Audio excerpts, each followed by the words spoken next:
Welcome to सूची biology. आज के इस लेक्चर में हम लोग गैमेटोजेनेसिस के बारे में पढ़ेंगे, जो कि एक बिल्कुल ही नया टॉपिक है। और ये जो टॉपिक है वो जनरली 12th के स्टूडेंट्स और बीएससी के स्टूडेंट्स के लिए बहुत ही इम्पॉर्टेंट होने वाला है। तो आज का जो टॉपिक है वो क्या है, गैमेटोजेनेसिस।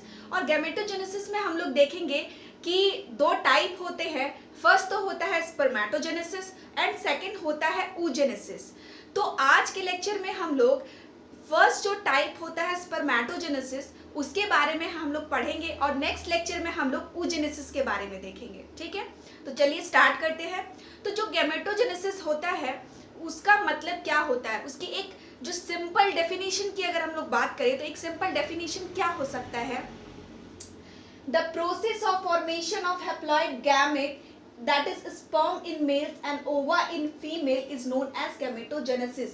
मतलब कि एक ऐसा प्रोसेस जिसमें कि जो मेल्स होते हैं उनमें मेल गैमेट बने यानी कि स्पर्म बने, और फीमेल में ओवा बने यानी कि जो एक सेल्स होते हैं वो बने, उस प्रोसेस को हम लोग गैमेटोजेनेसिस बोलते हैं। ठीक है, क्या हो गया, the process of formation of haploid gamete, जिसको हम लोग एन से दिखाते हैं, that is sperm in males यानी मेल्स में जो स्पर्म बना रहा है, और एंड ओवा इन फीमेल्स एंड फीमेल्स में ओवा बना रहा है, जिसे हम लोग एक सेल्स भी बोलते हैं, that is known as gametogenesis. उसे हम लोग गैमेटोजेनेसिस बोलते हैं। ठीक है, जो गैमेटोजेनेसिस होता है वो दो टाइप का होता है। एक तो होता है आपका स्पर्मेटोजेनेसिस और एक होता है आपका oogenesis। और स्पर्मेटोजेनेसिस का मतलब हो गया कि स्पर्म से बना हुआ, और oogenesis का मतलब हो गया कि ओवम से बना हुआ। ठीक है, तो पहले तो हम लोग जानते हैं कि गैमेटोजेनेसिस मतलब कि ये जो दो वर्ड यहाँ पे मिलके बन रहा है, यहाँ पे दो वर्ड मिल रहा है। एक तो हो गया आपका गैमेटो और दूसरा हो गया आपका जेनेसिस।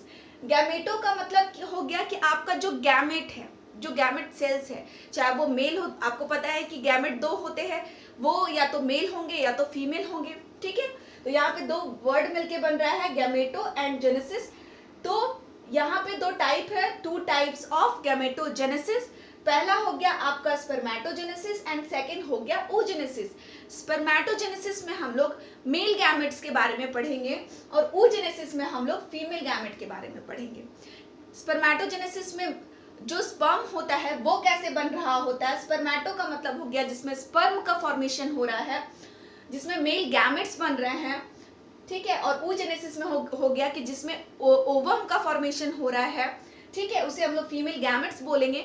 तो इन दोनों चीजों में इस स्पर्म और ओवा के बारे में हम लोग पढ़ेंगे। आज के लेक्चर में हम लोग डिटेल में स्पर्मेटोजेनेसिस के बारे में पढ़ेंगे। ठीक है, तो क्या कह रहा है, जो स्पर्मेटोजेनेसिस है जिसमें मेल गैमेट्स बनते हैं, तो स्पर्मेटोजेनेसिस क्या कह रहा है, formation of sperm of male gametes. मतलब कि मेल गैमेट्स में फॉर्मेशन हो रहा है किस चीज का, स्पर्म का। किस चीज का फॉर्मेशन हो रहा है, स्पर्म का, उसे हम लोग बोलेंगे स्पर्मेटोजेनेसिस। ऐसा चीज जहां पे स्पर्म का फॉर्मेशन हो रहा है मेल्स के अंदर, उसे हम लोग स्पर्मेटोजेनेसिस बोलेंगे।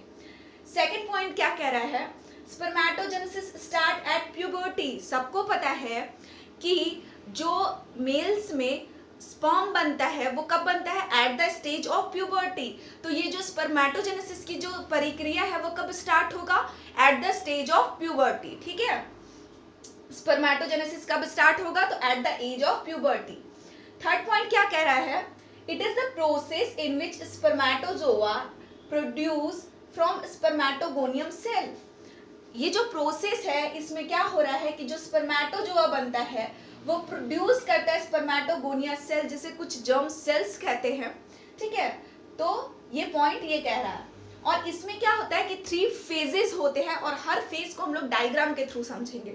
फर्स्ट जो फेज होता है वो होता है मल्टीप्लीकेशन फेज, सेकेंड जो फेज होता है वो होता है ग्रोथ फेज, एंड थर्ड जो फेज होता है उसे हम लोग मैच्योरेशन फेज कहते हैं। इन सारी चीजों को हम लोग डायग्राम के थ्रू समझेंगे। ठीक है, तो जो स्पर्मेटोजेनेसिस होता है, जो मेल गैमेट्स होते हैं उनमें क्या बनता है, जो मेल्स होता है उनमें क्या बन रहा होता है, टेस्टिस बन रहा होता है। सबको ये बात पता है कि जो मेल्स होते हैं उनमें टेस्टिस बनता है। ठीक है, ये सबको पता है। टेस्टिस में क्या होता है, कुछ जर्म सेल्स होते हैं। ठीक है, टेस्टिस में क्या होता है, कुछ जर्म सेल्स होते हैं जिसे हम लोग स्पर्मेटोगोनियम बोलते हैं। ठीक है, ये सिंगुलर वर्ड है जिसे हम लोग स्पर्मेटोगोनियम बोलते हैं। क्या कर रहा है कि माइटोसिस डिवीजन के द्वारा ये डिवाइड हो रहा है। ठीक है, ये माइटोसिस डिवीजन के द्वारा डिवाइड हो रहा है और ये 2 हैप्लॉइड सेल्स में डिवाइड हो रहा है। ठीक है, और फिर ये माइटोसिस करके फिर से ये डिवाइड करता है और यहाँ पे 4 डिविजन्स हो रहे हैं। देख रहे हैं आप, 2 division, 2n 2n and 2n 2n division हो रहा है। यहाँ पे भी माइटोसिस डिवीजन हो रहा है, तो इसको हम लोग क्या बोलेंगे? 4 हैप्लॉइड स्पर्मेटोगोनिया। ये आपका स्पर्मेटोगोनियम जो है वो सिंगुलर वर्ड है और जो ये 4 हैप्लॉइड स्पर्मेटोगोनिया जो वर्ड होता है वो आपका प्लूरल वर्ड है। ठीक है, तो फर्स्ट में क्या हो रहा है कि जर्म सेल्स जो है उसे हम लोग स्पर्मेटोगोनियम बोल रहे हैं। वो वहां क्या हो रहा है कि माइटोसिस डिवीजन हो रहा है और माइटोसिस डिवीजन से ये फिर 2 सेल में डिवाइड हो रहा है। 2 सेल से फिर से ये माइटोसिस कर रहा है और फिर ये 4 सेल्स में डिवाइड हो रहा है, जिसे हम लोग बोलते हैं 4 हैप्लॉइड स्पर्मेटोगोनिया। और इस पूरे प्रोसेस को, यहाँ तक के प्रोसेस को हम लोग बोलते हैं मल्टीप्लिकेशन फेज। ओके, यहाँ तक के फेज को हम लोग बोलते हैं मल्टीप्लिकेशन फेज। मल्टीप्लिकेशन फेज का मतलब होता है कि यहाँ पे क्या हो रहा है, जो सेल्स है वो डिवाइड हो रहे हैं, मल्टीप्लाई हो रहे हैं, इसलिए इस फेज को हम लोग मल्टीप्लिकेशन फेज बोलते हैं। ओके, सेकंड क्या है कि यहाँ पे देखिए कि यहाँ तक तो हो गया, उसके बाद ये जो सेल्स है ग्रोथ करते हैं, मतलब कि ये थोड़े से बड़े होते हैं, लार्ज हो जाते हैं साइज में, और इस फेज को हम लोग ग्रोथ फेज बोलते हैं। ये आप देख रहे हैं, ये डार्क सा दिखाई दे रहा है, तो डार्क का मतलब है कि यहाँ पे ग्रोथ हो रही है और इस ग्रोथ होने के प्रोसेस को हम लोग बोलते हैं प्राइमरी स्पर्मेटोसाइट। प्राइमरी स्पर्मेटोसाइट बोलते हैं और यहाँ पे जो सेल्स की ग्रोथ होती है उस फेज को हम लोग ग्रोथ फेज बोलते हैं। ठीक है, तो क्या हो रहा है कि यहाँ पे फिर मियोसिस फर्स्ट की डिवीजन होती है और डिवीजन होने के बाद ये जो सेल्स है वो 2 सेल्स में डिवाइड होते हैं। उसके बाद फिर से मियोसिस 2 की डिवीजन होती है और 2 की डिवीजन होने के बाद ये जो सेल है 4 हैप्लॉइड स्पर्मेटिड्स बनाते हैं, 4 हैप्लॉइड स्पर्मेटिड बनाते हैं और ये जो 4 हैप्लॉइड स्पर्मेटिड्स है फिर क्या बना रहे हैं? स्पर्म का निर्माण कर रहे हैं। ठीक है, ये जो 4 हैप्लॉइड स्पर्मेटिड्स है, मियोसिस 2 का डिवीजन होने के बाद ये क्या बना रहे हैं? 4 हैप्लॉइड स्पर्मेटोजोआ बना रहे हैं। ठीक है, क्या बना रहे हैं? 4 हैप्लॉइड स्पर्मेटोजोआ, यानी कि स्पर्म का निर्माण हो रहा है। तो स्पर्म का निर्माण कौन कर रहा है? मियोसिस 1 का डिवीजन हुआ, उसके बाद क्या हुआ कि 4 हैप्लॉइड स्पर्मेटिड्स बने, उसके बाद ये जो स्पर्मेटिड्स है 4 हैप्लॉइड स्पर्मेटोजोआ का निर्माण किए, जिसे हम लोग स्पर्म बोलते हैं। तो यहाँ लास्टली क्या हो रहा है? स्पर्म का निर्माण हो रहा है, जिसे हम लोग मैच्योरेशन फेज बोलते हैं, क्योंकि यहाँ पे जो सेल्स की जो ग्रोथ हुई वो फाइनली यहाँ पे स्पर्म का रूप ले चुकी है, यानी कि मैच्योर हो चुकी है, इसलिए इसे हम लोग मैच्योरेशन फेज बोल रहे हैं। ठीक है, समझ में आ गया ये आपको? मेल्स में टेस्टिस होती है, टेस्टिस में जर्म सेल्स होते हैं, जर्म सेल्स को हम लोग क्या बोल रहे हैं? स्पर्मेटोगोनियम बोल रहे हैं। वो स्पर्मेटोगोनियम क्या है? माइटोसिस का डिवीजन कर रहे हैं, फिर वो डिवाइड करके 2 सेल्स बना रहे हैं, 2 सेल से फिर से माइटोसिस का डिवीजन हो रहा है और वो 2 डिवीजन से फिर 4 डिवीजन कर रहे हैं, जिसे हम लोग 4 हैप्लॉइड स्पर्मेटोगोनिया बोलेंगे। उसके बाद फिर यहाँ पे सेल्स जो है वो ग्रोथ कर रहे हैं, जिसे हम लोग ग्रोथ फेज बोलते हैं और इसे हम लोग प्राइमरी उस स्पर्मेटोसाइट्स बोलते हैं। फिर यहाँ सेल्स क्या होती है? मियोसिस फर्स्ट का डिवीजन होता है, फिर ये मियोसिस फर्स्ट जो है वो 2 सेल्स में डिवाइड होता है, उसके बाद 2 सेल्स जो है वो 4 सेल्स में डिवाइड होता है, जिसे हम लोग मियोसिस 2 बोलते हैं। और यहाँ जो 4 सेल्स का डिवीजन हो रहा है उसे हम लोग बोलेंगे 4 हैप्लॉइड स्पर्मेटिड्स बोलेंगे। ये जो 4 हैप्लॉइड स्पर्मेटिड्स है 4 हैप्लॉइड स्पर्मेटोजोआ का निर्माण करेंगी, जहाँ पे फाइनली रूप से स्पर्म का निर्माण होता है। ठीक है, यहाँ स्पर्म बन रहा है तो यहाँ फाइनली रूप से स्पर्म का निर्माण हो रहा है। ठीक है, जिसे हम लोग मैच्योरेशन फेज बोलेंगे। तो अगर मान के चलिए कि अगर हम लोगों को इलेक्ट्रॉन माइक्रोस्कोप से अगर स्पर्म को देखना रहे तो उसका स्ट्रक्चर कुछ किस टाइप का दिखाई देगा, तो आगे हम लोग स्ट्रक्चर को देखेंगे। स्ट्रक्चर है आपका स्पर्म का, और ये जो स्पर्म है इसमें भी कुछ पार्ट्स के नाम को हम लोग जानेंगे। ये जो पहला पार्ट होता है ये हेड होता है। अगर हम लोग इलेक्ट्रॉन माइक्रोस्कोप से देखें तो स्पर्म का स्ट्रक्चर कुछ इस टाइप से दिखाई देगा, और उसमें जो फर्स्ट है ये जो पोर्शन आप देख रहे हैं ये हेड का पोर्शन होता है। ठीक है, नीचे जो है इस टाइप से ये है आपका मिडिल पीस एंड सबसे लास्ट में है आपका टेल। ठीक है, तो ऊपर आप देख सकते हैं कि ये जो पोर्शन है ये ऊपर का जो पोर्शन है ये किस पोर्शन से बना हुआ है? ये जो पोर्शन है, ये ऊपर जो आप देख रहे हैं जो ब्लैक कलर से है, ये है एक्रोसोम आपका, ठीक है। और एक्रोसोम जो है वो किस चीज का बना होता है? तो ये गोल्गी बॉडी से बना होता है, जो कि डिफरेंट टाइप ऑफ एंजाइम को सिक्रीट करता है ताकि जो स्पर्म है उसको मदद मिल सके काफी टाइप के काम करने में, ठीक है। तो यहाँ पे जो हेड है, हेड में दो चीजें पाई जा रही है।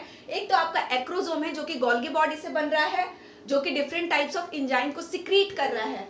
सेकंड आपका न्यूक्लियस हो गया।